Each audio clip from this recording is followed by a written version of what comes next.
that. You're reminiscing about corporate America? About Filthy's old position where he had to sit in that office, and Woody and I were saying how much that stinks, and we get it, and like how so many people, especially like millennials and younger, are not going back to offices. Like they will quit before they do it because there is no reason. There's genuinely no reason. I have it. So right now, the balance of power has shifted towards the employees. The economy is actually very good. Unemployment is 4.7%. The Dow Jones Industrial Average is at an all-new high. I promise you, if Trump were president right now, Republicans would be banging the gong about how fantastic things are. I bet. But those are the realities, that unemployment is super duper low and staff is in short supply. So that staff has recognized their advantage. You know, I think last I looked, what the fuck is John Deere? I'm getting it wrong. The tractor people. Kyle, John Deere. Is it John Deere? Okay, I don't know why I can't think of it. John Deere, they went on strike. Their latest offer was to double their pay and increase their benefits. That's great. I thought it was the increase. They were doubling the increase offer. Oh, maybe that. All right. Well, you know, when you read headlines, you don't get fully informed. So, I just read a headline too. So, but I agree because it did sound like I think I did a double take. I'm like, what? Their offer was just to double their pay? Like, what the fuck? All right. Well, anyway, employees everywhere are recognizing their advantage and asking for more, which is smart. I applaud them. But someday, the unemployment rate won't be 4.7% anymore, and they might get people to come back to the office. That's where all that was headed. Yeah. I've been seeing some interesting stuff where it's like you'll see companies being like, there's a worker shortage, so Chipotle won't be able to get this done for you, or there's only 2 people working. And like, I think it's maybe Michigan or some other state. Instead of them like raising wages to get people back, they're like, now we're hiring people as young as 14. And it's like, they would rather go back to child labor than pay people something more fair. Specifically, 14-year-olds weren't allowed to work past a certain time of day. I don't know what it is. In New Jersey, I know it's 11 because it impacted me. It's just because the motion sensors can't spot them. They're too small. Yeah. So no good. They're changing the laws to be like, all right, now kids can work until any time of day.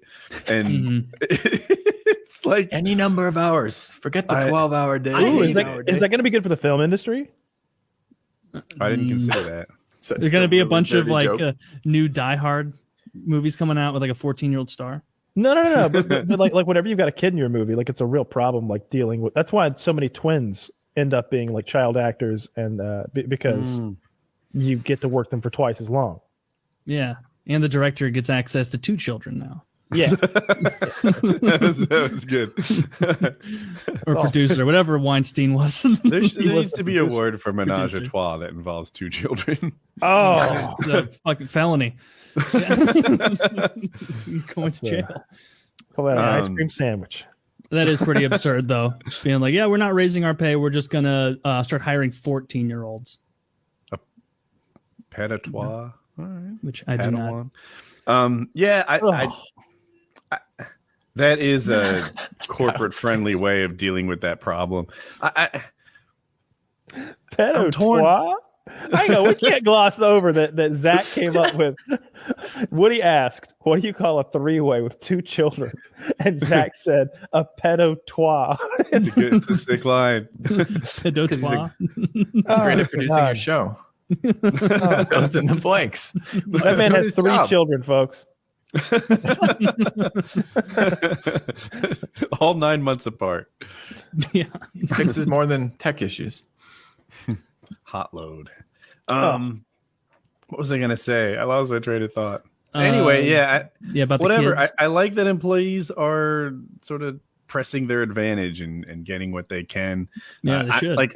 In some ways, for the anti-work, like I'm here, I feel it. Like I'm here for it. I like it. In some ways, the anti-work, it's like, you got a little anti-ambition here.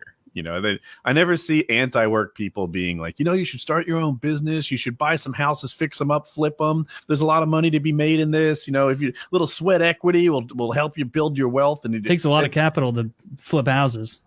It takes like none. Like at least my friends do it with none. You use have to other get people's approved. money, first time homeowner, no down payment stuff.